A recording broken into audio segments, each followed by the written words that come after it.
Dostlar, maşının rengine e'tibor beramiz. Bekkijen, seni qalbingda oppoq. Bugungi obzorimizda BYD Song Plus chempion bo'ladi.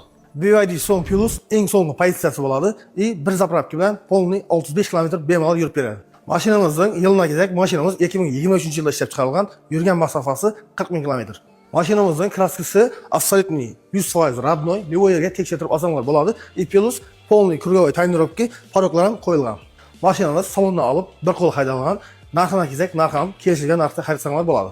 Do'stlar, ko'pchilik BYD'dan salondan e'tibor bergan bo'lsanglar, qora bo'ladi. Bu BYD'da bo'lsa, zavodskoy, ana shunday alohida did bilan qilingan, salonlari polniy молочный charm bilan ishlangan. Abduf, Abagirev va polosa rejimlari, panorama tomi bor va ana shunday katta displeyga ega. Bagaj qismiga kelsak, bagaj qismi ham katta bo'ladi. Ana shunday o'zini zavodskoy zaratchiklarga ega va ochilish yopiqlari elektronniy bo'ladi. Ko'rganingizdek Вообще klass.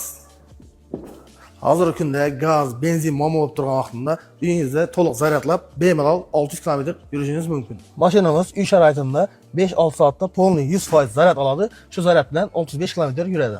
Agar ko'chada, yo'lda zaryadlayman desangiz, Bistro zaryadda zapravkalarda 1 soat, 1,5 soat ichida zaryad oladi.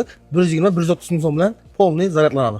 Mashinamizning obshipkalarini keladigan bo'lsak, ana shunday chiroyli did bilan qilib ishlangan Infinity firmasidan pishalki kolonkalar bilan jihozlangan.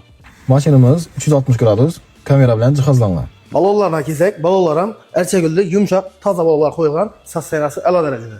Tak, do'stlar, mashinamiz narxiga kelsak, 1 yil oldin 38 ming dollarga xarid qilgan egalari 35 ming, 30 ming deb maydalashib o'tiribmiz. Mashinaning narxi 25 ming dollar. Bizlarning kanal orqali borsanglar, yana kelishadi, payg'amsi bor, qatqon narx emas.